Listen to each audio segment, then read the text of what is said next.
Minus తక్కువ డిగ్రీస్కి వెళ్తుంది. ఇంకా హిల్ ఏరియాస్లో అయితే బాగా అరకు ఆ ప్రాంతం బాగా చలి ప్రాంతంగా తయారైంది. ఏదేమైనా అన్ని కాలాల్లో దేవుడు మనల్ని కాపాడుతూ సంరక్షిస్తూ పోషిస్తూ వస్తున్నందుకు దేవునికి మనం కృతజ్ఞతలు తెలియజేద్దాం. ఇలా మనందరం చేరామంటే దేవుని కృప. పిల్లలు అల్లరి చేయొద్దు.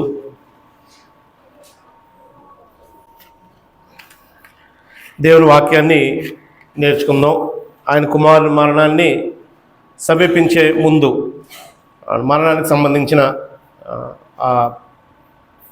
రొట్టె ద్రాక్షాసాన్ని తీసుకునే ముందు వాక్యం చేత మనం హెచ్చరించబడదాం, వాక్యం చేత ఆదరించబడదాం. ఈ సమయంలో చెప్పబోయే అంశానికంటే ముందు ఈరోజు మనం చదువుకున్న వాక్యాన్ని ఒకసారి నెమరు వేసుకుందాం. యోహాను సువార్త 7వ అధ్యాయం. యోహాను సువార్త అంతా మిగిలిన సువార్తల కంటే భిన్నంగా ఉంటుందండి. యేసు ప్రభు యెరూషలేముకి వెళ్ళి అక్కడ బోధిస్తున్నప్పుడు కొందరు ఈయనే కదా క్రీస్తు, ఈయనే కదా వాళ్ళు చంపడానికి ఎదురు చూస్తున్న వ్యక్తి, ఈయనే కదా, ఒకవేళ మరి ఎందుకు అధికారులు ఈ సంగతి క్రీస్తుని వారు నిజంగా తెలుసుకొని ఉన్నారా అని అన్నాడు. అప్పుడు వారిలో కొందరు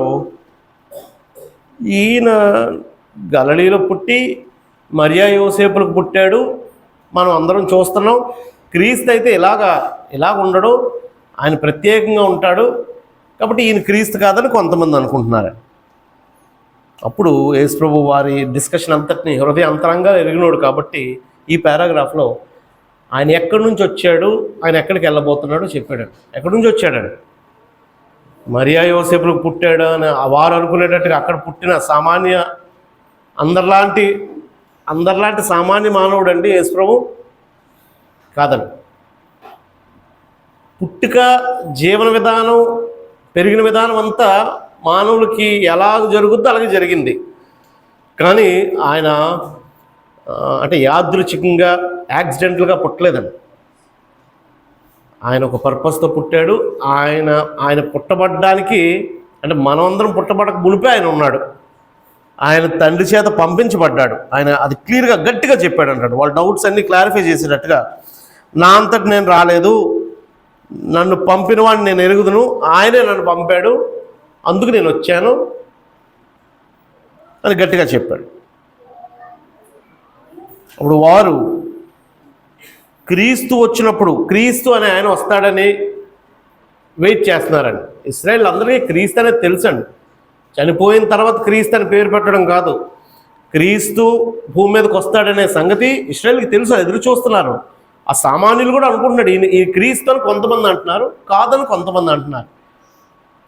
ఆ యేసే క్రీస్తుగా దేవుడు డిక్లేర్ చేశాడు, ఆయనే క్రీస్తు. అప్పుడు కొంతమంది విశ్వసించి ఈయన క్రీస్తు అని నమ్మారు. ఆ నమ్మిన వారిలో కొంతమంది అంటున్నారు, ఈ క్రీస్తు వచ్చేటప్పుడు ఎంతకన్నా గొప్ప కార్యాలు చేస్తాడా, క్రీస్తుని గురించిన ప్రవచనాలన్నీ ఈయనలో నెరవేరట్లేదా, ఈయనే క్రీస్తు అని కొంతమంది నమ్మితే ఆ నమ్మిక బలపడిపోతుందండి అందరిలో. అందుకు యూదులు బంట్రోతులను పంపి యేసు ప్రభువుని పట్టుకోవడానికి పంపించారు. అప్పుడు ఆయన ఆ సందర్భంలో చెప్తున్న మాట, నేను ఎక్కడి నుంచి వచ్చానో చెప్పాడు, ఎక్కడికి వెళ్తానో చెప్పాడు. నేను వెళ్ళే చోటికి మీరు కనుగొన్నా సరే మీరు వెతకలేరు, మీరు రాలేరు. నేను ఎక్కడ ఉందనో మీరు అక్కడికి రాలేరు. దాని అర్థం ఏంటండి? ఎక్కడ ఉంటాడండి? యోదయ ప్రాంతం వదిలేసి కొరింథీ, రోమా అవన్నీ గ్రీసు దేశస్థ పట్టణాలు అనమాట అండి. అక్కడ ఎక్కడికో పారిపోతాడేమో. ఇప్పుడు మనం ఎవరినైనా ఇంకొచ్చే సంవత్సరం నుంచి నేను మీకు కనబడను, నేను ఉండను అంటే ఏమనుకుంటాను? ఏ తమిళనాడులో మారుమూల ప్రాంతానికో లేకపోతే మహారాష్ట్రలో ఎక్కడికో వెళ్ళిపోతాడేమో.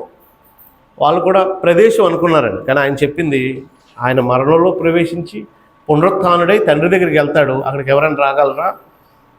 ఆయన తీసుకెళ్తే తప్ప ఎవరు రాలేరండి. కాబట్టి నేను ఉండే చోటకి మీరు రాలేరు అని అన్నప్పుడు ఎక్కడికి వెళ్తాడో ఆ మాట ఏంటో వాళ్ళకి అర్థం కాలేదండి. మనం ఎంత ధన్యులు అంటే ఆయన ఎక్కడి నుంచి వచ్చాడో వాళ్ళకి అర్థం కాలేదు, ఆయన ఎక్కడికి వెళ్తానన్నాడో వాళ్ళకి అర్థం కాలేదు. ఆ పారాగ్రాఫ్ మనం చదివితే ఆయన ఎక్కడి నుంచి వచ్చాడో మనకు అర్థం అవుద్ది, ఆయన ఎక్కడికి వెళ్తానన్నాడో మనకు అర్థం అవుద్దండి.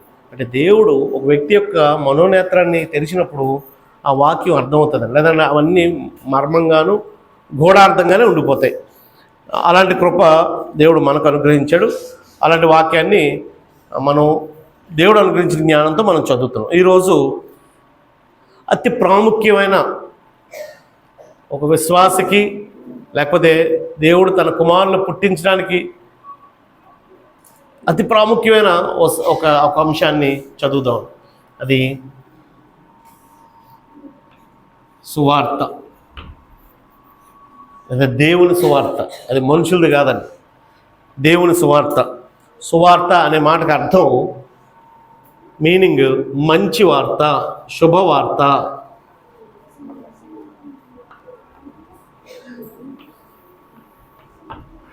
మనం మంచి వార్త అంటే ఏమంటామండి? అంటే మనకి డెలివరీని హాస్పిటల్ నుంచి ఫోన్ వచ్చింది, డెలివరీ తల్లి ఎల్లగిల్ల కడుతుంది. ఫోన్ వచ్చింది అనుకోండి, గుడ్ న్యూస్ చెప్పావు. ఏదైనా ప్రమోషన్ వచ్చింది అనుకోండి, ఒక గుడ్ న్యూస్ చెప్పావు అని అంటామండి. ఒక మంచి వార్త, శుభవార్త. ఇది దేవుడు మానవులకి తెలియచేసిన గుడ్ న్యూస్ అండి. దేవుడు మనిషికి తెలియచేసిన గొప్ప సంతోషకరమైన సంగతి అండి. అంటే సంతోషకరమైన సంగతులు ఉంటాయి మన జీవితంలో, బాధపడే సంగతులు ఉంటాయి, ఆనందించే సంగతి అండి శుభవార్త, మంచి వార్త. ఏంటా మంచి? దేవుడు పోలికలో పుట్టిన మానవుడు ఏవో చిన్న చిన్న ఆటంకాలను బట్టి, లేదా ఎవరి చేత ప్రేరేపించబడ్డాన్ని బట్టి, ఏ మోసంలో పడి ఒక వ్యక్తి సాతాను ఊరిలో చిక్కుకున్న వ్యక్తి దేవునికి చెందకుండా పోతున్నాడు. ఆ పోయిన వ్యక్తిని మరలా తిరిగి పిలిచే ప్రక్రియ శుభవార్త. మరలా నా దగ్గరికి రండి అని చెప్పి దేవుడు పిలవడం. నేను ప్రశ్న అడుగుతాను, ముందు ఆడవాళ్ళని అడుగుతాను, మా సువార్త అంటే ఏంటి? చాలా నోళ్ళు అన్నా కానీ నా దాకా రాలేదు ఆ విషయం. యేసు ప్రభు మరణం, సమాధి, పునరుత్థానం. పురుషులను అడుగుతాను, సువార్త అంటే ఏంటండి?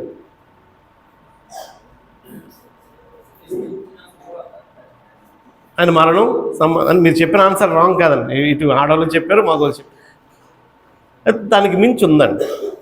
అంటే దేవుని సువార్తకి యేసు ప్రభు యొక్క మరణం, సమాధి, పునరుత్థానం యాడ్ చేయబడింది.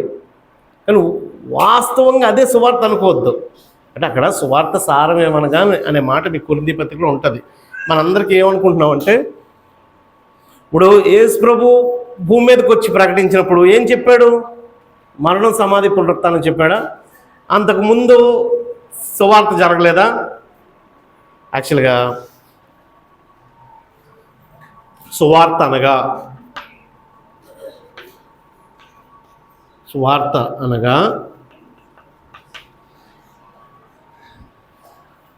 ఇప్పుడు చూడండి, అంటే నేను ఎందుకు ఆ మాట చెప్తున్నానంటే, అపోస్తల కార్యాలు 8:12.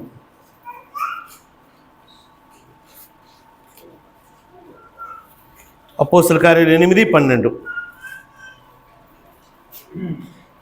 పక్కన రాసుకోండి, ఇక్కడ రాసుకోండి.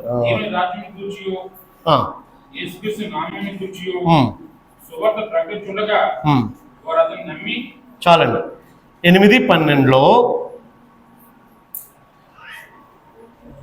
ఎవరైనా పరిచారకుడైన ఫిలిప్పు వాక్యాన్ని వివరిస్తూ అక్కడ రాయబడిన మాట ఏంటంటే, దేవుని రాజ్యాన్ని గూర్చి, యేసుక్రీస్తు నామమును గూర్చి సువార్త ప్రకటించుండగా అనే మాట వాడాడు. అంటే యేసు ప్రభు మరణం తర్వాత, ఇప్పుడు మీరు చెప్పిన కేజీఆర్ లేకపోతే త్రినాథ్ అని చెప్పి, యేసు ప్రభు మరణం తర్వాత, యేసు ప్రభు మరణం, సమాధి, పునరుత్థానం అనే కాన్సెప్ట్ సువార్తకి అది మంచి వార్త. అది దేవుని రాజ్య సువార్తకి యాడ్ చేయబడిన ఒక అంశం. మొట్టమొదటి మీరు గుర్తుపెట్టుకోవాల్సింది, సువార్త అంటే దేవుని రాజ్యం గురించి, దేవుని రాజ్యము గూర్చి ప్రకటించటం. అప్పుడు దేవుని రాజ్యం గురించి ప్రకటించాలంటే ఎవరి గురించి ప్రకటించాలి? ముందు క్రీస్తు కాదు, మళ్ళా దేవుడు అంటే ఎవరు? దేవుని యొక్క రాజ్యం ఏంటి? దేవుని యొక్క సంకల్పం ఏంటి? ఆయన అధికారం ఏంటి? ఆయన అధికారంలోకి ఒప్పుకోవడం ఏంటి? ఆయన అధికారం నుంచి తప్పుకోవడం ఏంటి? అప్పుడు దేవుని గురించి, దేవుని కార్యాల గురించి ఇందులో ఉంటుందండి. అంటే దేవుని గురించి దేవుడు ఉంటాడు, దేవుని కార్యాలు ఉంటాయి, ఆయన కార్యాలు ఉంటాయి, దేవుని రాజ్యము ప్లస్ అప్పుడు దేవుని సంకల్పం అంతా ఉంటుంది. దానికి ఇప్పుడు మీరు చెప్పిన ప్లస్ యేసు ప్రభు నామం గురించి అన్నాడు. అంటే యేసు ప్రభు మరణం, సమాధానం, పునరుత్థానం. అప్పుడు యేసు ప్రభు భూమి విషయంలో చేసిన కార్యాలు, అప్పుడు యేసు ప్రభు మరణ, సమాధి, పునరుత్థానాలు. అప్పుడు యేసు ప్రభు నామం గురించి, యేసు ప్రభు కార్యములు. లేదంటే అంటే దేవుని కార్యాలు ఉంటాయి. యేసు ప్రభు మరణానికి ముందు సువార్త లేదండి. యేసు ప్రభు మరణానికి ముందు సువార్త ఉందా లేదండి? మాట్లాడట్లేదు మీరు. ఉందండి. మొట్టమొదటి సువార్త చేసింది దేవుడే. అప్పుడు దానికి సంబంధించిన మరొక వచనం రాసి అప్పుడు ఎవరు అంటే సువార్త ముందు జరిగిందనే సంగతి నేను తెలియజేస్తున్నాను. అపోస్తలుల కార్యాల్లోనే 28:31 చదువు. ఈ 2 వచనాలు వేసుకోండి. అపోస్తలుల కార్యాలు 28:31.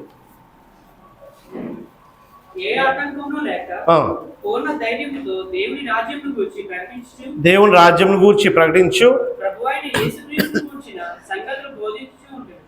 అంటే అపోస్తలుడైన పౌలు దేవుని రాజ్యాన్ని గురించి ప్రకటిస్తున్నాడు.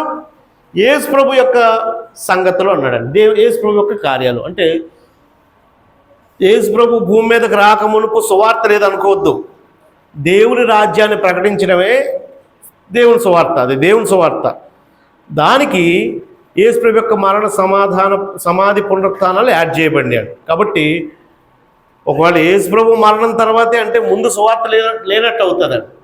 మొట్టమొదటి సువార్త ప్రకటించింది ఎవరండి? పాయింట్ బి, ఎవరు సువార్త ప్రకటించారు? ఎవరెవరు ఈ సువార్త చేశారు? ఎవరెవరు సువార్త ప్రకటించిరి? ఆ వెనకాతల వాళ్ళకి కనబడకపోయినా నా మాటలు వినండి. సువార్త అనగా ఏంటో అంటే సువార్త అనగా ఈ వచనం కూడా ఒకవేళ రాసుకోండి. 1 కొరింథీ 15 అధ్యాయం 3వ వచనంలో సువార్త సారమేమనగా అనే మాట ఉంటుందండి. దాన్ని బట్టి మనకు సువార్త అంటే యేసు ప్రభు మరణం తర్వాతే సువార్త ఉంది అనుకుంటున్నాం. యేసు ప్రభు మరణానికి ముందు మరి ఉంది. యేసు ప్రభు బ్రతుకున్నప్పుడు ఏం ప్రకటించాడు? యేసు ప్రభు దేవుని రాజ్య సువార్తను ప్రకటించగా అనే మాటలు చాలాసార్లు ఉంది. దేవుని రాజ్య సువార్త అనే మాట లోక సువార్తలో ఉంది. ఆయన రాజ్య సువార్తను ప్రకటింప మొదలు పెట్టగా అనే మాట ఉంది. కాబట్టి సువార్త అనే మాట ముందు వాడబడింది. అయితే దానికి ఏం యాడ్ చేయబడింది అని అంటే యేసు ప్రభు చేసిన కార్యాలు యాడ్ చేయబడింది. కాబట్టి యేసు ప్రభు కంటే ముందు సువార్త ప్రకటించిన వాళ్ళు ఉన్నారు. ఎవరెవరు సువార్త ప్రకటించిరి? నంబర్ 1 ముందు దేవుడు, తర్వాత బాప్తిసం ఇచ్చే యోహాను. ముందు దేవుడు, థ్యాంక్ యూ కనకరాజు. బాప్తిసం ఇచ్చే యోహాను. కానీ ఎప్పుడు బాప్తిసం ఇచ్చే? ముందు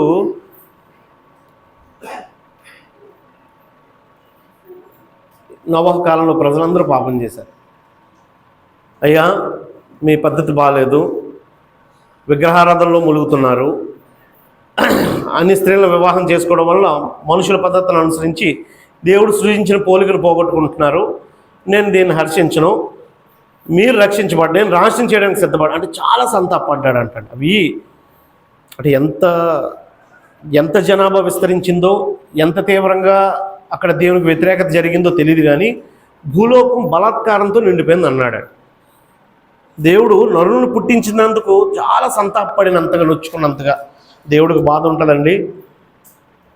మీ పిల్లడు మీ మాట వినకపోతే బాధపడే తల్లిదండ్రులు ఎవరు ఉన్నారు? అందరు తల్లిదండ్రులు. మన పిల్లలు మన మాట వినకపోతే మీకు ఎంతమంది పిల్లలు చేయెత్తారు? కాబట్టి మిమ్మల్ని అడుగుతారు రావణ్ గారు. ఇద్దరు వినకపోతే ఓ తండ్రికి బాధ ఉంటుందండి. ఇద్దరు వినకపోతే, ఇద్దరు పిల్లలు ఉన్న తల్లికి ఆ పిల్లల మాట వినకపోతే తల్లికి బాధ ఉంటుందండి. దేవుడికి ఎంత బాధ ఉంటుందండి? మనందరి బాధ ఉంటుందండి. దేవుడు తన జీవితంలో సంతోషించిన దానికంటే బాధపడిన రోజులే ఎక్కువ. దేవుడు ఆనందించిన క్షణాల కంటే ఏడ్చిన రోజులు ఎక్కువ.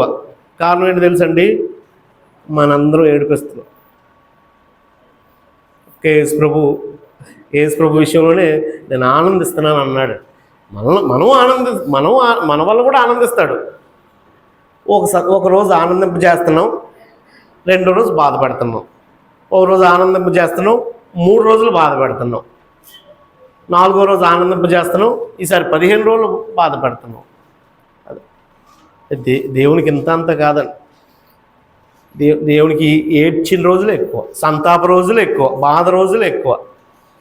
అయినా కూడా తన పిల్లల విషయంలో ఈ సువార్త అనే ఒక టూల్, సువార్త అనే మార్గం ద్వారా తాను మరలా వారిని పిలిచే విషయంలో ఏదో ఒక ప్రతి సందర్భంలో జలప్రళయంలో మొత్తం నాశనం చేస్తాను అన్నప్పుడు ఒక ఆప్షన్ ఏమి ఇచ్చాడండి. ఎవరైతే నోవహు ప్రకటించాడో, యాక్చువల్గా నోవహు శరీరధారిగా ప్రకటించి ఉంటాడు, కానీ దేవుడే తానే ఆత్మస్వరూపుగా వారి యొద్దకు వెళ్ళి ప్రకటించడం అనే మాట ఉందండి. 1 పేతురు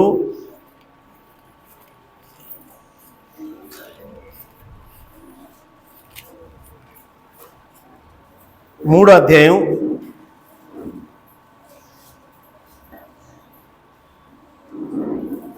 19-20 వచనాలండి.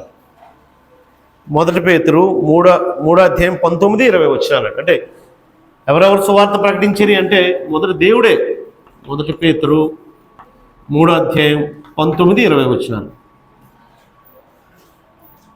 దేవుని దీర్ఘశాంతము ఇంకా కనిపెట్టుచుండినప్పుడు పూర్వం నోవహు దినములలో ఓడ సిద్ధపరచబడుచుండగా అవిధేయులైన వారి యొద్దకు, చెరలో ఉన్న ఆత్మల యొద్దకు ఆయన ఆత్మస్వరూపుగా వెళ్ళి ప్రకటించను. ఆయన అంటే దేవుడే తానే వెళ్ళి ప్రకటించాడంటండి. అంటే ఏమని ప్రకటించి ఉంటాడండి? ఇప్పుడు అంటే ఆత్మస్వరూపిగా దేవుడు వెళ్ళాడు, భౌతికంగా ఎవరి ద్వారా వెళ్ళి ఉంటాడు? నోవహు ద్వారా. ఆ మాట నోవహు కూడా ప్రకటించాడనే మాట 2వ పేతురు పత్రికలో ఉందండి. ఇది 1 పేతురు పత్రిక, 2వ పేతురు పత్రిక 2వ అధ్యాయంలో ఆ విషయం ఉంటుంది.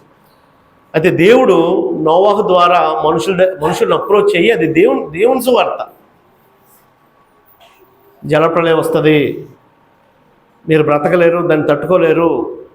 మాకు తెలుసులే, ఎన్నోసార్లు తుఫాను హెచ్చరికలు వచ్చినాయి, ఏమీ అవ్వదు. హుదూదుకు ముందు మనం వార్తలు విన్నప్పుడు మన పరిస్థితి. మీరు ఎక్కడున్నారండి? ఇక్కడే ఉన్నారు, బాలాజీ నగర్లో ఉన్నారు. అప్పుడు మాకు తెలిసి ఎన్నిసార్లు విన్నాము, ఇలా తుఫాను వస్తుంది అంటారు, అది అలా ఒరిస్సాకి వెళ్ళిపోద్ది, మాకేం అవ్వదు, చాలా రిలాక్స్గా ఉన్నామండి. వాళ్ళు కూడా దేవుడు నోవహు కాలంలో జలప్రళయం తట్టుకోలేరు. అందు నిమిత్తం ఓడ కడుతున్నాను రండి అంటే ఒక్కడు రాలేదండి. బాధాకరమైన సంగతి అండి. ఎన్ని సంవత్సరాలు కట్టాడో ఓడ అంటే సుమారు నోవహు 500 ఏళ్ళప్పుడు మాట్లాడాడు దేవుడు. తుఫాను వచ్చిందేమో 600 ఏళ్ళు అన్నాడు. ఈ మధ్యలో ఎప్పుడో జరిగిందనమాట. ఈ 100 సంవత్సరాల గ్యాప్లో 50 ఏళ్ళు కట్టాడో 80 ఏళ్ళు కట్టాడో. ఈ 100 సంవత్సరాల గ్యాప్లో నోవహు ఓడ కట్టినప్పుడు కనీసం నోవహు అన్నదమ్ములు చాలామంది ఉన్నారండి. నోవహు అన్నదమ్ములు కూడా, అక్క చెల్లెళ్ళు కూడా లోపలికి ప్రవేశించలేదు. అయితే దేవునికి విధేయులైన కొందరు మాత్రం, అంటే నోవహు, అతని భార్య, 3 పిల్లలు, వారు మాత్రం రక్షించబడ్డారండి. అది సువార్త కాదా? ఆ 8 మందిని దేవుడు పిలిచి రక్షించలేదండి? రాలేని వాళ్ళందరూ నశించిపోయారండి. ఆ రోజు జలచరాలు, నీటిలో బ్రతికే చేపలు తప్ప, నీటి ద్వారా గాలి పీల్చుకోగలిగే జీవులు తప్ప, అంటే కప్ప, చేపలు, ముసళ్ళు, ఇవి నీటిలో బ్రతికేస్తాయి. నీటిలో బ్రతకగలిగే జీవులు తప్ప నోటితో గాలి పీల్చుకొని భూమి మీద బ్రతికే ప్రతి పురుగు కూడా ఆ రోజు చనిపోయింది. కారణం ఏంటంటే అది ఎందుకు కొంతమంది రక్షించబడ్డారంటే దేవుడు సువార్త ప్రకటించడం వల్ల. కాబట్టి దేవుడు మొట్టమొదటి సువార్త ప్రకటించడం ఈసారి బాప్తిజం ఇచ్చే వ్యవహారం కంటే ముందు దేవుడండి. అప్పటి నుంచి మీరు ఒకవేళ లెక్కేస్తే ఇంకెవరు ప్రకటించారండి? అంటే ఆర్డర్లో కాకపోయినా యేసు ప్రభు ప్రకటించారండి. అంటే ఈ సువార్త ఎంత గొప్పదంటే దేవుడు ప్రకటించిన సువార్త, యేసు ప్రభు ప్రకటించిన సువార్త. దీనికి వచ్చాను ఏం రాయవలసిన లేదు కదా. 4 సువార్తల్లో యేసు ప్రభు వాక్యం చెప్పాడని ఎన్ని చోట్ల లేదండి.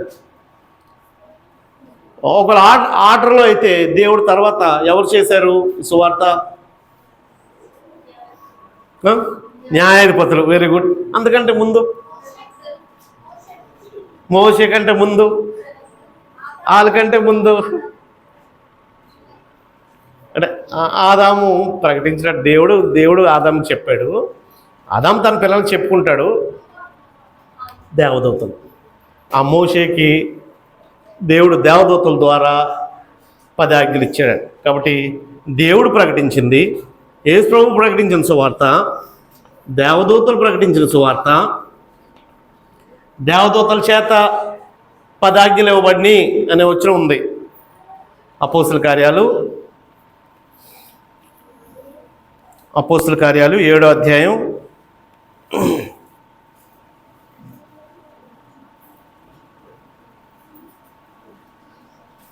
38వ వచనం, లేకపోతే 38 సరిపోతుంది. సీనాయి పర్వతం మీద తనతో మాట్లాడిన దేవదూతతోనూ అనే మాట ఉంది. ఇక్కడ ఇచ్చినట్లేదే. హెబ్రీ పత్రికలో ఆ మాట ఉంది. హెబ్రీ పత్రిక 1వ అధ్యాయం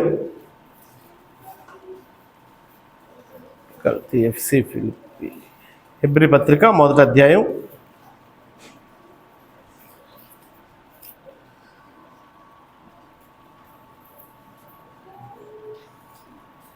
2వ అధ్యాయం 2వ వచనం. ఎందుకనగా దేవదూతల ద్వారా పలుకబడిన వాక్యము స్థిరపరచబడినందున, ధర్మశాస్త్రం గురించి మాట్లాడుతున్నాడు అక్కడ. సో దేవదూతలు ప్రకటించారండి. ప్రకటించిన దేవదూతలు ఇదిగో నువ్వు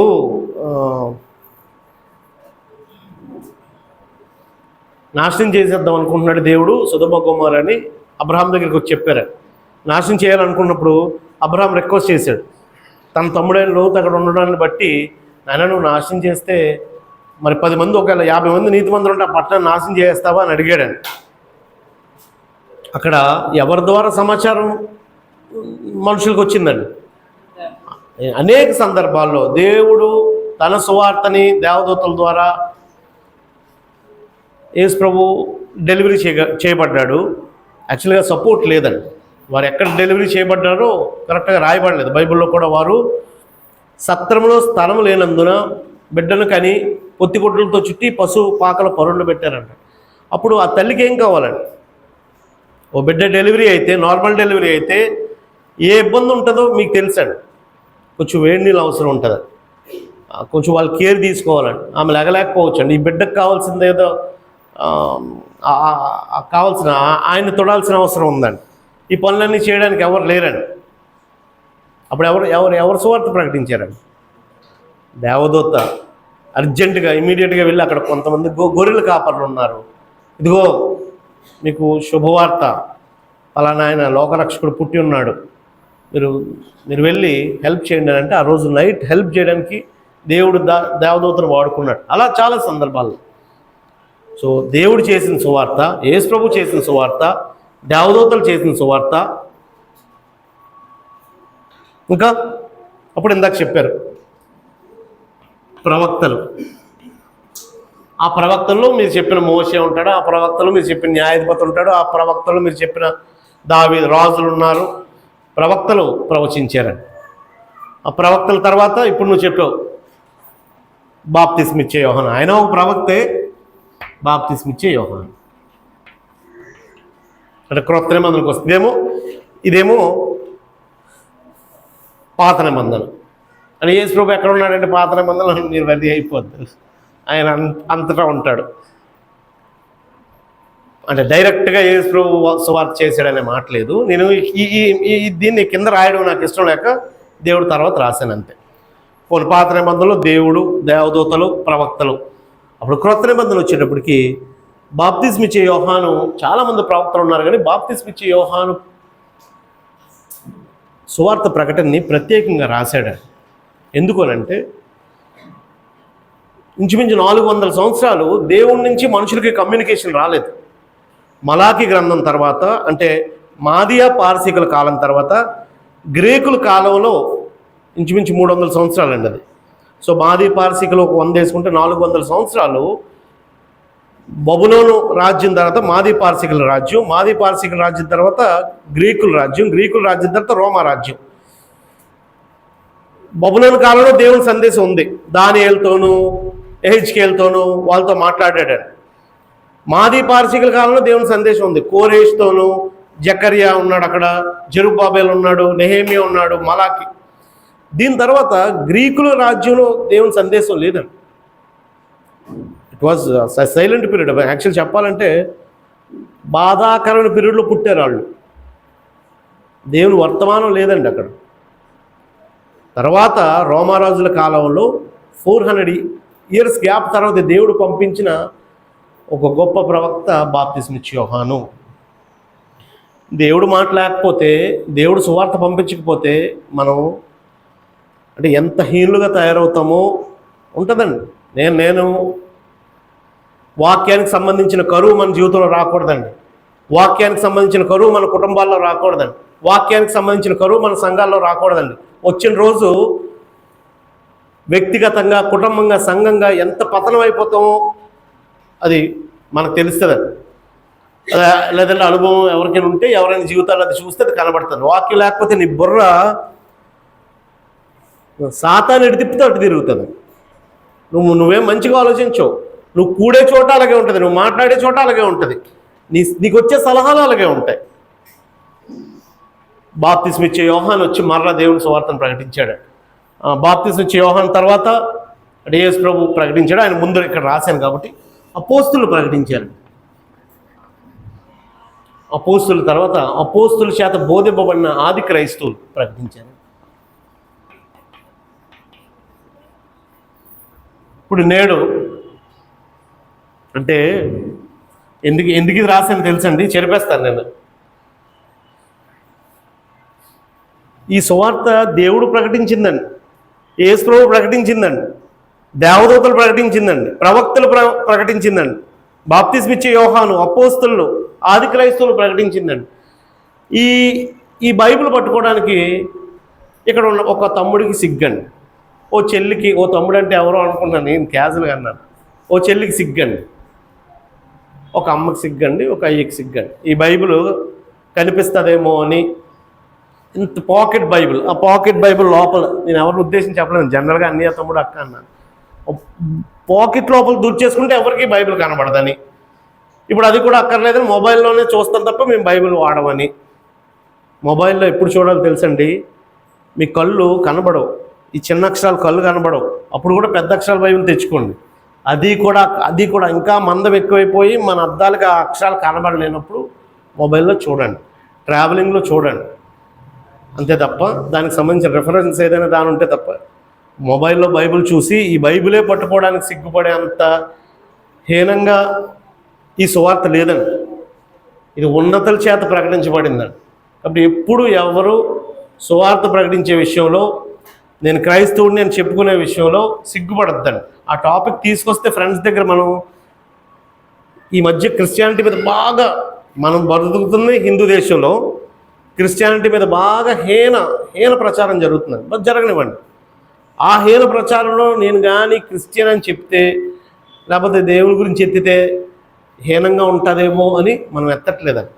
కానీ యాక్చువల్గా అది దేవుని చేత చెప్పబడిందండి, యేసు ప్రభు చేత ప్రకటించబడిందండి. కాబట్టి ఇది నేను చెరిపేస్తాను. అది సిగ్గుపడద్దండి సువార్త విషయంలో. అందుకే పౌలు తిమోతికి రాస్తూ సిగ్గుపడనక్కర్లేని పనివానిగా ఉండు అన్నాడు.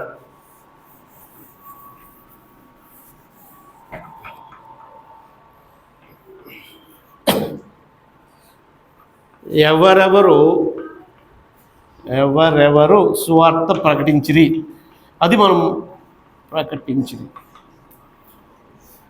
అది మనం మాట్లాడుకున్న పాయింట్ అండి. థర్డ్, అసలు ఎందుకు సువార్త ప్రకటించాలండి?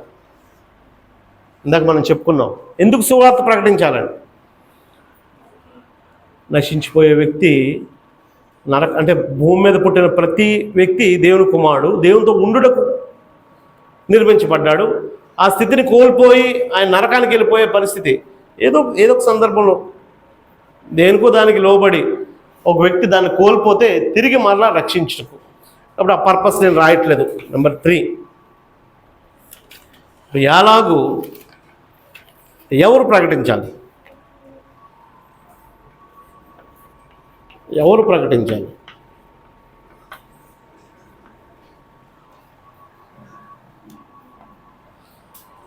మనం ఏమనుకుంటామంటే సువార్థికులుగా ఎవరైనా నియమింపబడ్డారు కదా వాళ్ళు ప్రకటించుకుంటారు, బోధకులుగా నియమింపబడ్డారు వాళ్ళు ప్రకటించుకుంటారు అనుకుంటున్నారు. అవి పనులండి, అవి పోస్టులు కాదు. దయచేసి సహోదరులను గమనించండి. బైబిల్లో పరిచారకులు, సువార్థికులు, అపోస్తలులు ఇవన్నీ అవి పదవులు కాదు. అవి పరిచర్య ధర్మానికి సంబంధించిన పేర్లు, అంతేగాని దేవుని పరిచారకుడు అని అర్థం. Is a servant of God అని అర్థం. సో కాబట్టి అతనే పని చేసుకుంటాడు, మనకేం సంబంధం లేదని ఆ టైటిల్ ధరించిన సామాన్య సభ్యులు మాకేది దానికి సంబంధం లేదని అనుకుంటున్నామేమో. సువార్త భారం దయచేసి ఒకవేళ సువార్థికుడికి మిగిలిన పనులన్నీ పక్కన పెట్టి దీని మీద ఉంటే ఎక్కువ బాధ్యత ఉంటుందేమో, కానీ ఈ సువార్త ప్రకటించే భారం ప్రతి ఒక్కరికి ఉందండి. సువార్త భారం నాకు లేదు అనుకోవద్దు, ప్రతి ఒక్కరిది, ఇది ప్రతి సభ్యుడిది, ప్రతి సభ్యునిది. ఒకవేళ అతను డెడికేట్ చేసుకున్నాడు కాబట్టి అతను 100 మందికి చెప్తాడు, లేకపోతే 50 మందికి చెప్తాడు. కానీ మీరు ఎవరి పనుల్లో వాళ్ళు ఉంటాం కాబట్టి, సువార్త పని మీదే మనం ఉండం కాబట్టి మనం 100 మందికి 150 మందికి చెప్పలేకపోవచ్చు. కానీ అసలు అది నీ బాధ్యత అని అనుకున్నప్పుడు కనీసం నువ్వు ఒక్కరికిద్దరికైనా నువ్వు నీ లైఫ్లో ఫ్రూట్ఫుల్ క్రిస్టియన్ అని నువ్వు పిలిపించుకోవాలనుకుంటే నీ ద్వారా దేవుని సువార్త మరొక మనిషికి వెళ్ళాలని. ఒక మనిషి ఇంకొక మనిషికి దేవుని సువార్తని తెలియజేయలేనప్పుడు అసలు సువార్తని దాని యొక్క ఔన్నత్యాన్ని కానీ దాని గొప్పతనాన్ని కానీ మనం తెలుసుకోలేదండి. ఇక్కడ ప్రతి సభ్యునిది. ఒకవేళ అలాగనుకుంటే ఒక్క సువార్థికుడే కన్వర్ట్ చేయాలనుకుంటే విశాఖపట్నంలో ఎంతమంది జనాభా ఉంటారండి? ఎన్ని లక్షలు ఉంటారు? విశాఖ జనాభా ఎంత ఉంటుందండి? ఒక 100 మందికి ఒకరు వేసుకున్నా సరే ఒక 20 లక్షలు ఉంటారు సార్, ఒక 20 lakhs అనుకుందాం అండి. 100 మందికి ఒకరిని వేసుకుంటే ఎన్ని లక్షలకు ఎన్ని 20 లక్షలకు ఎన్ని కావాలి నువ్వు? అది లక్షకి పోయి ఎంతమంది కావాలి? 100 మందికి ఒకటి చాలా ఎక్కువ కదా. 20,000 మంది ఉంటే అంతేనా? 2,000 మంది ఉండాలా? 2,100 20 లక్షల అంటే పోలేండి. అంటే ఒక 20,000 మంది ఉంటే కానీ, అయితే 2,000 మంది ఉంటే కానీ 1,00,000 మంది కాపాడబడరు. అలాంటప్పుడు 20 లక్షలకి ఎంతమంది తయారవ్వాలండి? సో ఇది ఒక్కడి బాధ్యత కాదండి, జాగ్రత్త గమనించండి. ఇది అందరి బాధ్యత. అప్పుడు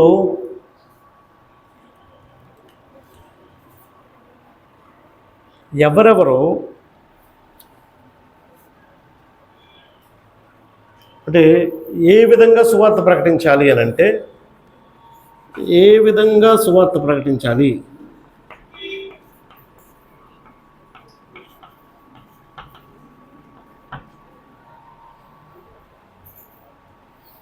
ఇప్పుడు ప్రతి ఒక్కరిది సువార్త బాధ్యత అయినప్పుడు అందరూ అనర్గళంగా మాట్లాడలేకపోవచ్చు. అయితే బైబిల్లో తాము గ్రహించిన రక్షణ సంకల్పాన్ని, రక్షణ సువార్తని ఇతరులకి ఎలా ప్రకటించారో చూద్దాం. ఎలా ప్రకటించారంటే నానా విధాలుగా ఉంది. వ్యక్తిగతంగా మొదటి వ్యక్తిగత సువార్త.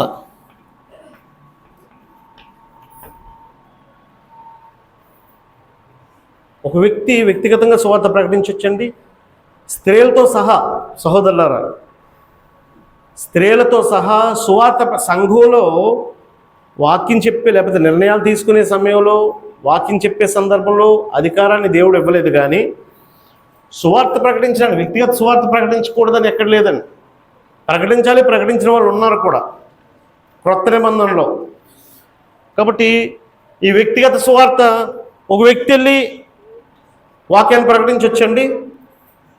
మాట రావట్లేదు మీకు. ఇద్దరేసి వెళ్ళాలేమో కదండి. అన్ని సందర్భాల్లో ఇద్దరు కాదు. ఒక వ్యక్తి తాను తెలుసుకున్న దేవుడి గురించి, తాను ఎరిగిన క్రీస్తు గురించి, ఆయన కార్యాల గురించి ఒక వ్యక్తి ఇతరులకి వాక్యం చెప్పి కన్వర్ట్ చేసే ఆ రైట్ ప్రతి విశ్వాసకు ఉందండి. మీరు గమనిస్తే ఇందాక మనం చదువుకున్నాము, సువార్త అనగా ఏంటి అన్నప్పుడు రాశాను. సమరయలో ఫిలిప్ వెళ్ళి వాక్యం చెప్పాడు. ఎంతమంది కలిసి వెళ్ళారండి ఫిలిప్తో పాటు? మాట్లాడలేదు మీరెవరు. ఏమో మీరు అంగీకరించలేకపోతున్నారేమో నాకు తెలీదు. నానా రకాలు ఉన్నాయి. అప్పుడు గ్రూప్ సువార్త కూడా రాస్తాను ఇందులో. వ్యక్తిగతంగా ఇప్పుడు మీరు రాజేష్ మీ సొంతూరు ఏంటి? మీ సొంతూరు అంటే మళ్ళీ ఈ ఊరే వస్తుంది అంతేనా? సాలూరులో నువ్వు వెళ్ళి సెలవులకు వెళ్ళి నువ్వు అక్కడ మనుషులకు వాక్యం చెప్పి దేవుని సువార్తను ప్రకటించే రైట్ నీకు ఉంది. మీ సొంత ఊరికి వెళ్ళి మీకు వాక్యం చెప్పే రైట్ మీకు ఉందండి. దానికి పట్ట అక్కర్లేదు, ట్రైనింగ్ అక్కర్లేదు, సంతకాలేం అక్కర్లేదు. ఫిలిప్పు, చెదిరిన వారిలో ఫిలిప్పు సమరయ పట్టణంకి వెళ్ళి వాక్యాన్ని ప్రకటించాడు. అప్పుడు ఎవరు తనతో పాటు ఎవరు లేరండి. అపోజిట్ అయిన పౌలు తీతుని క్రేతులో వదిలేశాడండి, తిమోతిని ఎఫెసీలో వదిలేశాడండి. ఇద్దరిద్దరిని పంపలేదండి. తర్వాత 2 తిమోతి పత్రికలో ఎపప్రా ఒక్కడే కొలసి సంఘం ప్రారంభించబడడానికి అపోజిట్ పౌలు కూడా కారణం కాదు. ఎపప్రా ఒక్కడే కొలసి సంఘాన్ని స్థాపించిన వాడండి. 2 తిమోతి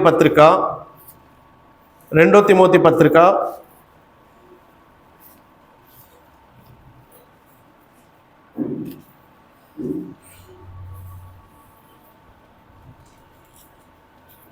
4వ అధ్యాయం 10-11 వచనాలు. 10వ వచనం, దేమా లోకమును ప్రేమించి నన్ను విడిచి తెస్సలోనికి వెళ్ళెను. క్రెస్కే గలతీకును, తీతును దల్మతీకు పంపెను. అదే వెళ్ళిది. ఇద్దరిని కలిపి ఒక పట్టణానికి పంపించలేదండి.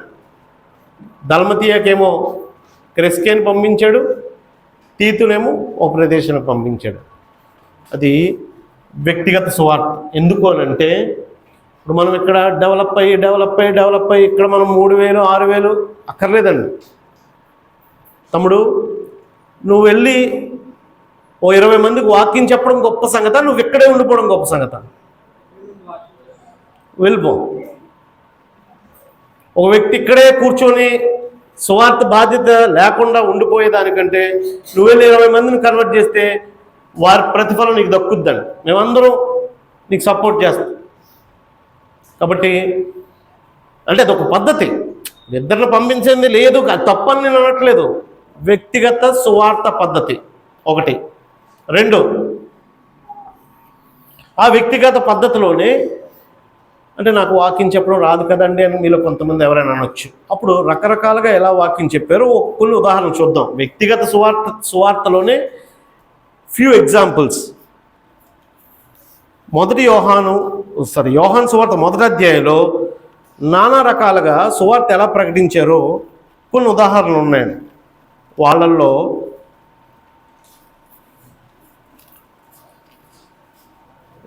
మొదటి యోహాను అంటాను. యోహాను సువార్త 1వ అధ్యాయం. ఈ 1వ అధ్యాయం అంతా సువార్త ప్రకటించిన సందర్భాలే. ఫస్ట్ పారాగ్రాఫ్ ఫస్ట్ పార్ట్ తీసేస్తే సెకండ్ పార్ట్లో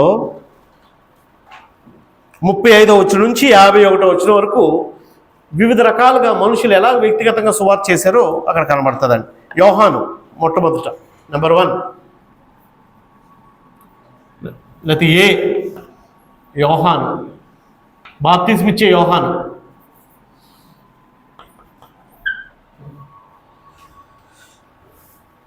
ముప్పై 35-36 వచనాల్లో యోహాను సువార్త 1వ అధ్యాయం 35-36 వచనాల్లో బాప్తిస్మిచ్చే యోహాను సువార్త ప్రకటించాడు. ఎలా ప్రకటించాడు? మరునాడు మరలా యోహానును అతని శిష్యులలో ఇద్దరును నిలిచుండగా అతను నడుచున్న యేసు వైపు చూచి ఇదిగో దేవుని గొర్రెపిల్ల అని చెప్పాను. ఇదిగో దేవుని గొర్రెపిల్ల అని చెప్పుడు ద్వారా యోహాను తన దగ్గర ఉన్న శిష్యులు తనతో పాటు ఉన్నారు. వాళ్ళు ఏదో మాట్లాడుకుంటున్నారు. ఈ మార్గం ఆ రోడ్లో యేసు ప్రభు నడుచుకొని వెళ్తున్నాడు. యోహాను ఏమన్నాడంటే, ఇదిగో లోక పాపాలు మోసుకొని పోయే దేవుని గొర్రెపిల్ల, మెస్సియా ఇతనే అని అర్థం అండి. దాని అర్థం మెస్సియా ఇదిగో, లేకపోతే దేవుని గొర్రెపిల్ల ఇదిగో అని అన్నాడని. అప్పుడు వాళ్ళల్లో ఆ శిష్యుల్లో అయితే మేము ఆయన్ని వెంబడిస్తాము అని అడిగారని. అంటే మెస్సియా గొప్పోడు కదా, మెస్సియా కంటే గొప్ప ఎవరున్నారు? ఇప్పుడు యోహాను ఏమని చెప్పాడని, ఏమని ప్రకటించాడని? యేసు ప్రభు లోక పాపాలని మోసుకుపోయే దేవుని గొర్రెపిల్ల, ఈయనే క్రీస్తు, ఆయనే మెస్సియా అని ప్రకటించాడని. వాళ్ళు వెళ్ళి మేము మెస్సియాని కనుగొన్నాం అన్నారు. యోహాను చెప్పిన తర్వాత వాళ్ళు వెళ్ళి కనుగొన్నది ఏంటంటే, మేము మెస్సియాని కనుగొన్నాము, క్రీస్తుని కనుగొన్నాము అని. అలా చెప్తే ఏం జరుగుద్దండి? అలా చెప్తే వీళ్ళల్లో ఇద్దరు యోహాను వదిలేసి వాళ్ళ దగ్గరికి వెళ్ళిపోతారండి. ఇప్పుడు మామూలుగా సత్యం, అది సత్యం. ఆ సత్యం ప్రకటించకపోతే వీళ్ళిద్దరూ ఆయన శిష్యులుగానే ఉంటారు. ప్రకటిస్తే ఇద్దరు శిష్యులు తప్పిపోతారు లేదా తగ్గిపోతారు. మామూలుగా మనం ఏం చేస్తామండి? ఒక వ్యక్తి తనకి సభ్యులను చేసుకుంటాడండి. క్రీస్తుకి శిష్యులు తయారు చేయడు, నాకు సభ్యుల్ని తయారు చేసుకుంటాడు, లేదా ఆ వ్యక్తికి సభ్యులను తయారు చేసుకుంటాడు. కౌంట్. యోహాను నిస్వార్థమైన సువార్తను ప్రకటించాడు. సత్యాన్ని దాయలేదండి. సత్యాన్ని దాయకపోవడం వల్ల తన శిష్యుల్లో ఒక ఇద్దరు యేసు ప్రభువును వెంబడించేటట్టుగా యోహాను నిస్వార్థమైన సువార్తను ప్రకటించాడు. ఇంకా కొన్ని ఎగ్జాంపుల్స్ చూద్దాం. అందులోనే నంబర్ 2 ఆంద్రేయ.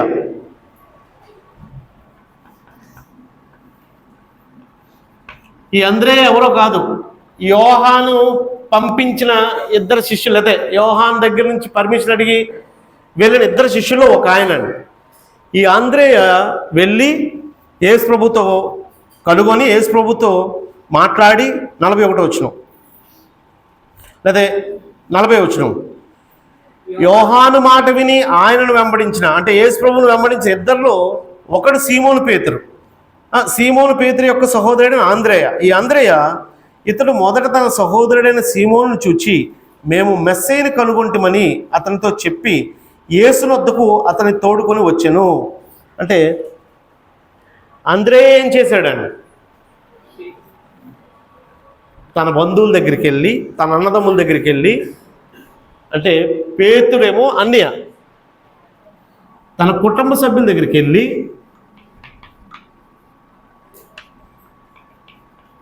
సభ్యులకు తెలియజేశాడు.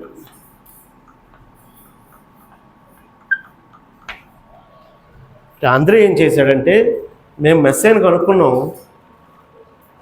నువ్వు కూడా వచ్చి చూస్తావా అంటే తనకు తెలిసిన సువార్తని, తనకు తెలిసిన దేవుణ్ణి, తనకు తెలిసిన రక్షణ సంకల్పాన్ని ఎవరికి తెలియజేశాడండి?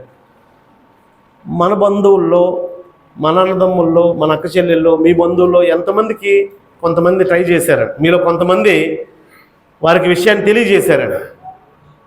కొంతమంది అసలు వాళ్ళు వినరేమో, వాళ్ళకి అక్కర్లేదేమో అనుకుని మనమే ఏమీ చెప్పలేదండి. మీలో నన్ను బట్టి నా కుటుంబం కన్వర్ట్ అయిందని చెప్పగలిగే వాళ్ళు ఎవరైనా ఉన్నారండి? సార్ ఎత్తండి సార్, మిమ్మల్ని. నవీన్ గారు, మిమ్మల్ని బట్టి నేనే మొదట ఎరిగాను. నేను వెళ్ళి ఇదిగో మా అన్నయ్యకి చెప్పాను, నేను వెళ్ళి మా అక్కకి చెప్పాను, నేను వెళ్ళి మా బావగారికి చెప్పాను. ఇక్కడ ఆంద్రేయ చేసిన పని ఏంటంటే, జస్ట్ తన మాట వినగలిగే తన ఇంటి వారికి సువార్త తెలియజేశాడండి. అది అక్కడ ఉండే ఎగ్జాంపుల్ అండి. ఇంకొక ఆయన ఉన్నాడు, ఆయన పేరు ఫిలిప్పు. అదే వచనంలో, అదే అధ్యాయంలో, అంటే నేను వచనాలు రాయట్లే. ఫిలిప్పు మర్నాడు ఆయన గలిలయకు వెళ్ళగోరి ఫిలిప్పును కనుగొని నన్ను వెంబడించుమని అంటే అది వదిలేసే, ఆ ఫిలిప్ ఏం చేశాడంటే 45వ వచనం, ఫిలిప్పు నతనయేలును కనుగొని ధర్మశాస్త్రములో మోషేయు ప్రవక్తలను ఎవరి గురించి రాసిరో ఆయన్ని కనుగొన్నాము, ఆయన యోసేపు కుమారుడైన నజరేయుడగు యేసు అని అతనితో చెప్పాను. అందుకు నతనయేలు, నజరేతు నుండి మంచిది ఏదైనా రాగలదా అని అడుగగా, వచ్చి చూడు అని ఫిలిప్పు అతనితో చెప్పాను. అంటే ఫిలిప్పు నతనయేలు పిలిచాడండి. ఈ నతనయేలునే బర్తలోమయి అని చరిత్ర అంటుంది. యేసు శిష్యుల్లో ఒకటిగా మారాడు. ఈ ఫిలిప్ ఏమన్నాడండి, నతనయేలు మేము క్రీస్తుని కనుగొన్నాం రా అని అన్నాడండి. ఆ నతనయేలుకి కొంచెం వాక్యం తెలుసు. యేసు ప్రభు ఎక్కడి నుంచి రావాలి, యేసు ప్రభు గురించి ప్రవచనాలు ఎక్కడి నుంచి ఉన్నాయో తెలుసండి. దావీదు కుమారుడుగా రావాలి, యోదయ నుంచి రావాలి, యెరూషలేము నుంచి లేదా బెత్లెహేం నుంచి రావాలి. యేసు ప్రభు ఎక్కడి నుంచి వచ్చాడని చెప్తున్నాడు ఈ ఫిలిప్పు. నజరేయుడు అంటే గలిలయవాడైన నజరేయుడు యేసుని మీద, అదేంటది ఇదనమాట మ్యాప్. ఒక మ్యాప్ ఇదైతే, ఇది గలిలయ, ఇది సమరయ, ఇది యోదయ. యేసు ప్రభు వస్తే యోదయలోంచి రావాలి తప్ప, యెరూషలేము బెత్లెహేము ఇక్కడ పట్టణాలు ఎక్కడి నుంచి రావాలి తప్ప, ఎక్కడోడు ఎలాగంటావు? గలిలయలోది నజరేతులోంచి ఏది మంచిది వస్తుందా? మంచిది అంటే క్రీస్తు వస్తాడా? క్రీస్తు రాడు అని అర్థం అండి. అంటే ఆయనకు కొంత వాక్యం తెలుసు, ఈయనకి అంత జ్ఞానం లేదు, కానీ యేసు ప్రభువును కనుగొన్నాడనే సంతృప్తి ఉంది. అప్పుడు ఏమంటున్నాడండి, రా వచ్చి చూడు ఒకసారి, నువ్వు చూస్తే నీ అభిప్రాయం నువ్వే మార్చుకుంటావు. అంటే మనకు సువార్త ఒకవేళ ప్రకటించే అంత జ్ఞానం, అంత వాక్యం మన దగ్గర లేనప్పుడు మనం ఏం చేయొచ్చు తెలుసండి? బ్రదరు, నేను అంత వివరించలేనండి, ఒకసారి మీరు రండి, మీరు వస్తే మీరు మీ డౌట్లు ఏమంటే అడగండి, మీరు మాట్లాడండి అని ఒక వ్యక్తిని తీసుకుని రావచ్చు మనకు వాక్యం తెలియకపోయినా. సో ఫిలిప్కి పూర్తిగా ఒక నతనయేలుకు ఉన్నంత జ్ఞానం లేకపోవచ్చు. నువ్వు ఒకసారి రా, నువ్వు వచ్చి నీ డౌట్ క్లారిఫై చేసుకో అని చెప్పి నతనయేలుని యేసు ప్రభు దగ్గరికి తీసుకొచ్చాడు. ఇంకా రాలేదు, అక్కడ ఉన్నాడు. నతనయేలు, మీరు తెల్లవారు 10 గంటలకు ఆ అంజూరపు చెట్టు కింద మీరిద్దరు మాట్లాడుకోవడం నాకు తెలియదా అని అన్నాడు యేసు ప్రభు. ఇంకా అనగానే ఆయనకు అర్థమైపోయింది. అలాగూ అంటే యేసు ప్రభు తన శక్తిని బట్టి నతనయేలుని ఆకర్షించాడు, కానీ పిలిచే విధానం ఇక్కడ లేడు. కొర్నేలి ఏం చేశాడండి? పేతురు వచ్చి వాక్యాన్ని వింటాడు, వాక్యాన్ని చెప్తాడు అనే సందర్భానికి తన బంధువుల్ని, స్నేహితుల్ని, ఇంటి వారందరినీ, మొత్తం అందరినీ కూర్చోబెట్టి వాక్యాన్ని ప్రకటించాడు. మనం కూడా మన బంధువులను పిలిచేటప్పుడు బర్త్డే అంటే వస్తారు, ఏదైనా కార్యక్రమం ఇంట్లో గృహప్రవేశం అంటే వస్తారు, లేకపోతే మన అమ్మలో మా అమ్మలో తాతలు చనిపోయిన రోజులు ఉంటాయి కదా, అవి వదలొద్దు. మన తాతల్ని, అమ్మమ్మల్ని, నానమ్మల్ని మనం వాడి మన బంధువులకి, స్నేహితులకి, పక్కింటి వారికి పిలిచి భోజనం పెడదాం. కొద్దిసేపు మంచి అప్పుడు చెప్పాలని ఆ స్పీకర్కి, బ్రదరు ఇదిగోండి ఇలా పిలిచానండి, 10 మంది క్రొత్త వాళ్ళు ఉన్నారండి, వారందరూ దేవునికి ఆకర్షింపడేటట్టుగా మీరు వాక్యం చెప్పండి అని చెప్పాలని. అప్పుడు ఆ వ్యక్తి ఇక్కడ కూర్చున్న విశ్వాసంతో పాటు అన్యులు కూడా ఉన్నారనే సంగతిని గమనించి దాన్ని మార్చుకుంటాడు. అప్పుడు వాళ్ళు ఆకర్షింపబడతారు. అలాగూ ఇరుగు పొరుగు వారిని, స్నేహితుల్ని అందరినీ పిలిచాడండి, బంధువుల్ని, స్నేహితుల్ని అందరినీ.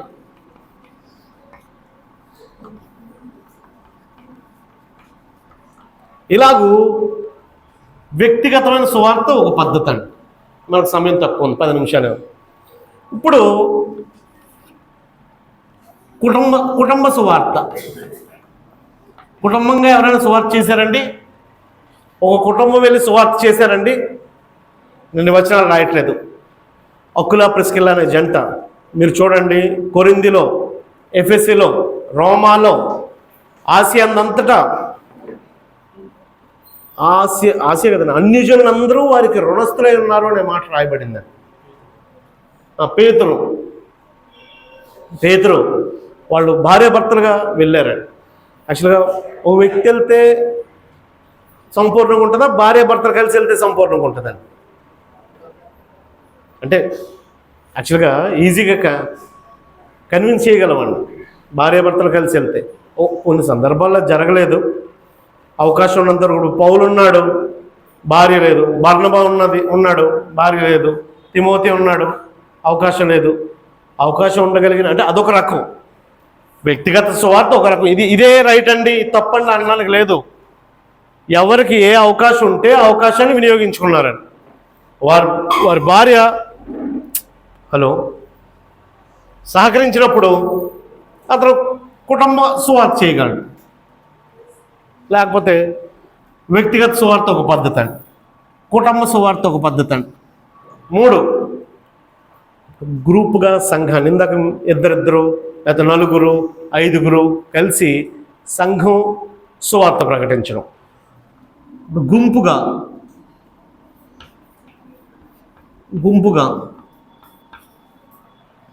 లేదా జతగా అపోజిట్ పౌలు సువార్త ప్రయాణాల్లో కొన్ని ఒంటరిగా ఉన్నాయి, కొన్ని మొదటి సువార్త ప్రయాణం, రెండో సువార్త ప్రయాణం, మూడో సువార్త ప్రయాణం జట్టుగా వెళ్ళిందండి. మొదటి సువార్త ప్రయాణంలో జట్టు సభ్యులు 2, రెండో సువార్త ప్రయాణంలో జట్టు సభ్యులు ముందు 2, తర్వాత 3, తర్వాత 4 అయ్యారండి. అలాగూ జట్టుగా ఎవరు ఏ అవకాశాన్ని వినియోగించుకొని వ్యక్తిగతంగా అయితే వ్యక్తిగతంగా, కుటుంబ సువార్త అయితే కుటుంబ సువార్త, గుంపుగా అయితే గుంపుగా, ఎలా అయినా సరే అది నా బాధ్యత అని ఒక వ్యక్తి గమనించండి. అంటే నేను రాయడానికి సమయం లేదు. సువార్త జరగడానికి ఆటంకాలు ఏంటున్నాయండి, జరగకపోవడానికి, లేకపోతే ప్రస్తుత సువార్త జరగకపోవడానికి ఆటంకాలు ఏమున్నాయండి? ఒకటి ఆర్థిక ఇబ్బంది, అంటే దేవుని కుటుంబం బట్టి మన స్థానిక సంఘంలో లేదు, బయట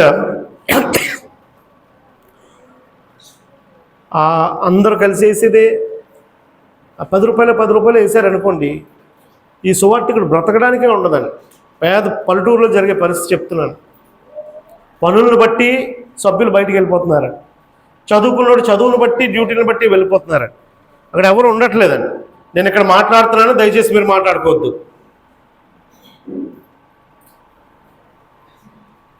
కంటిన్యూస్గా మాట్లాడుతున్నారు, అందుకే నేను చెప్పాను, క్షమించండి. ఆర్థికపరమైన ఇబ్బందులు ఉన్నాయండి వారికి సువార్త ప్రకటించే విషయంలో. కాబట్టి సువార్త ప్రకటించడంలో అంటే నానా రకాలని చెప్పాను కదండి. ఇప్పుడు ఆంద్రేయ ఏం చెప్పలేదు, మేము కలుగును రండి అన్నాడు, వాక్యం తెలీదు. ఫిలిప్పుకి నతనీయులకు తెలిసినంత వాక్యం తెలీదు, జస్ట్ వచ్చి చూడు అని తీసుకొచ్చాడు. కొర్నేలికి వాక్యం తెలీదు, అందరినీ కూర్చోబెట్టాడు. అలాగూ సువార్త చేసే పద్ధతిలో ఫిలిప్పు సంఘం ఏం చేసింది అంటే, ఫిలిప్పు సంఘం ఇక్కడ రాయట్లేదు, నేను ఇక్కడ రాయాలి. జతగా లేదా సంఘంగా చేసిన సువార్తలో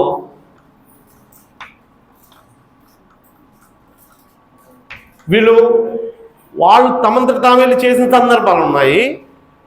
పౌలుకి సహాయాన్ని పంపిస్తూ పౌలు చేసే పరిచర్యలో భాగస్తులుగా మారారండి. అంటే సువార్త చేసే విషయంలో ప్రతి పిల్లలు మీరు చదువుకుంటున్నారు, ప్రతి ఒక్కరికి సువార్త బాధ్యత ఉందని మొదట తెలియజేశాను కదండి. అయితే మీరు డైరెక్ట్గా సువార్త చేయొచ్చు, లేకపోతే సువార్తకి సహకారులుగా ఉండాలండి. అంటే మీరు సంపాదించే దాంట్లో ఆర్థికపరమైన ఇబ్బంది, ఒకవేళ సువార్త ఆటంకాలు ఇవి నేను రాయట్లేదు ఇంకా. సువార్త ఆటంకములు, ఆర్థికపరమైన ఇబ్బంది సువార్తకు అడ్డుగా ఉండకూడదండి. మీరు ఏదైనా జాబ్ చేస్తున్నారా, చదువుతున్నారా, మీరు భూమి మీదకి వచ్చింది 2 కారణాలు. ఒకటి దేవుని సువార్త చేయడానికి, లేదా సువార్తకి సహాయం చేయడానికి, అంతే. నాకు ఈ పని ఉందండి, ఆ పని ఉంది, ఆ కోర్సు ఉందండి, మీరు చదువుకోండి. కానీ మీ మన కదలిక వెనకాతల, మనం తీసుకునే కోర్సు వెనకాతల, మనం చేసే జాబ్ వెనకాతల, మనం చేసే వ్యాపారం వెనకాతల సువార్త జరగాలి అనే కాన్సెప్ట్ ఉండాలని. అది ప్రత్యక్షంగా కానీ పరోక్షంగా కానీ రెండు. ఇంకేమి సువార్త విషయంలో ఇబ్బందులు ఉన్నాయండి? ఈ మత శాఖల వల్ల, లేదా మత శాఖల వండి అబద్ధ బోధ వండి దీనివల్ల వచ్చిన నష్టం ఎంతంత కాదండి. ఒకప్పుడు ఇప్పుడు కంప్లీట్ బెంగళూరు, హైదరాబాదు మెట్రోపాలిటన్ సిటీల్లో ఇంటింటికి తిరిగి వెళ్ళి కరపత్రాలు ఇచ్చే పరిస్థితి కంప్లీట్గా కట్ అయిపోతుంది. ఏదో పల్లెటూరులో కొంత ఉంది, ఇప్పుడు వాళ్ళు కూడా తెలియజేస్తున్నారండి.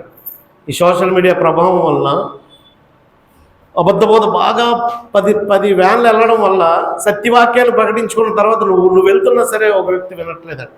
ఇది కంప్లీట్గా డ్రైడ్ అప్ అయిపోయాడు. ఒకప్పుడు ఇలా చేసాం బ్రదరు, ఓ సినిమా వేసి అందరూ కూడిన తర్వాత ఎవరు సినిమా వేస్తే ఎవడు వస్తాడు? ఇప్పుడు ఆ సినిమా చూడడానికి వచ్చి కూర్చునేవారండి కంప్లీట్గా. సో ఈ మత శాఖ వల్ల ఒక ఇబ్బంది ఉందండి, లేదని మనం చెప్పలేము. 3 అంత కలహాలు.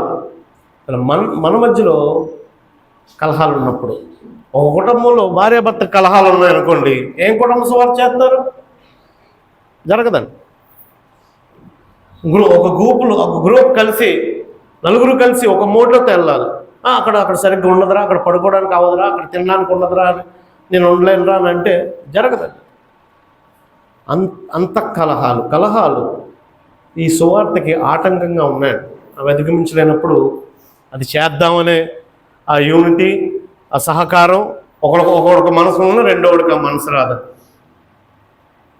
ఈ కలహాలు సువార్తకు ఆటంకంగా ఉన్నాయండి. ఒకవేళ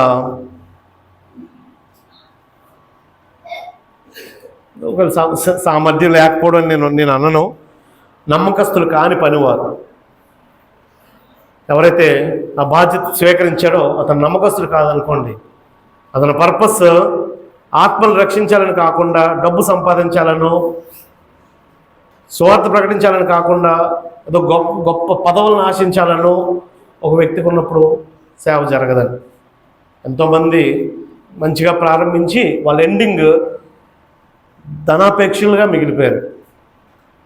వాళ్ళ ఎండింగ్ ఒక డైరెక్టర్షిప్లో ఉండిపోవాలని అనుకున్నారు తప్ప సువార్త సేవ జరగలేదు. ఈరోజు దానికోసం భయంకరమైన సంగతులు, ఏదో ఎలక్షన్ పోటీల్లాగంట పోటీలు నిర్వహిస్తారంట. ఆ పోటీల్లో దారుణంగా ఉన్నాయండి ఆ విషయాలు. అవన్నీ వదిలేసి నువ్వు చేయాల్సిన పని చేస్తే దేవుడు ప్రతి స్థానిక సంఘాన్ని ఆస్వాదిస్తాడు. కాబట్టి నేను చెప్పేది ఏంటంటే సహోదరులు, నా సమయం అయిపోయింది. ఆఖరిగా చిన్న ఇబ్బందులు, ఆ సహోదరి ఏదో అన్నది, ఈ సహోదరుడు ఏదో అన్నాడు, నేను సువార్తని వదిలిపెట్టేస్తాను. ఇదా నీ విశ్వాసానికి, నువ్వు భూమి మీద దేవుడు నీకు పంపించిన దానికి చిన్నదేదో ఆటంకం. ప్రతి లైఫ్లో ఏదో ఒక చిన్న ఆటంకం ఉంటుంది.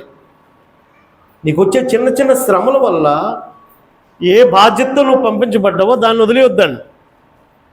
దాన్ని వదిలేస్తే దేవుడు నీకు ఇచ్చిన సువార్త బాధ్యతను వదిలేస్తే మరి ఇతర వ్యక్తి వాళ్ళు ఎలా రక్షించబడతారు? అతను ఏదో అన్నాడు, ఈ మాట ఏదో అన్నాడు, నాకేదో ఈ ప్రోగ్రాం రాలేదు, నన్ను బండి మీద ఎక్కించి తీసుకొని వెళ్ళలేదు. అసలు ఇవి ఆటంకాలుగా చూపించొద్దండి. మనం ఉన్నతంగా ఉన్నాం, వాటిని అధిగమించి మనం వెళ్ళగలం. ప్రతి ఒక్కరూ ఈ విషయంలో వాటిని అధిగమించి, నేను మీకు తెలియజేసినట్టు నా లైఫ్లో నాతో పాటు మరొక వ్యక్తిని దేవుని దగ్గరికి తీసుకొని రావాలనే అంశంతో బ్రతకండి. అది ఫ్రూట్ఫుల్ క్రిస్టియానిటీ. అలాగే మనందరం అప్పుడు మామూలుగా ఉండవండి. అసలు మీలో ఎంతమంది సువార్త చేయాలనే కాన్సెప్ట్ ఉన్నారండి? మన పిల్లల్లో తల్లులకి లేదు. తల్లులు ఎవరికి మా పిల్లలు సువార్థికులుగా అవ్వాలనే కాన్సెప్ట్ లేదండి. అందుకు మీరు అసలు కనీసం నువ్వు ఇంజనీరింగ్ చదువు, డాక్టర్ చదువు, లేకపోతే ఇంకొక కోర్స్ చేసి అని అనుకుంటున్నారు. కానీ కనీసం సువార్థికులుగా మన పిల్లల్లో ఎంతమంది తండ్రులు డిసైడ్ అయ్యారు? లేరండి. కొంచెం డెడికేషన్ అవసరం అండి, కొంచెం త్యాగం అవసరం అండి. పోనీ సువార్తకి సపోర్ట్ చేసే విషయం ఎంతమంది ఉన్నారండి? కాబట్టి మనలో మార్పు వస్తే దేవుని కార్యాలు జరిగి స్వార్థ విస్తరింపబడుతుందండి. ఒక్కొక్కరు ఇక్కడ ఎలా ఉండిపోద్దండి. నేను అదే చెప్తున్నాడు రాజా రమేష్ గారు, పర్లేదు మీతో సంబంధం మాకు ఎప్పుడూ ఉంటుంది. అయితే ఒక పేరు చెప్పాను, మూర్తి గారు మీరు వెళ్తున్నారు, సింహాచలంలో వదలొద్దండి. సింహాచలం మీ ఏరియా మీకు టార్గెట్గా అవ్వాలండి. దేవుని చిత్తమైతే ఎండాడలో సువార్త జరుగుతుంది. 2 బాప్తిజాలు అవ్వాలి శ్రీని గారు. నాకు ఆ కోరిక ఉందండి. ఆ ఏరియాలో ఒక ఈవినింగ్ వర్షిప్ ఏదైనా స్టార్ట్ చేస్తే డెవలప్ అవ్వాలండి.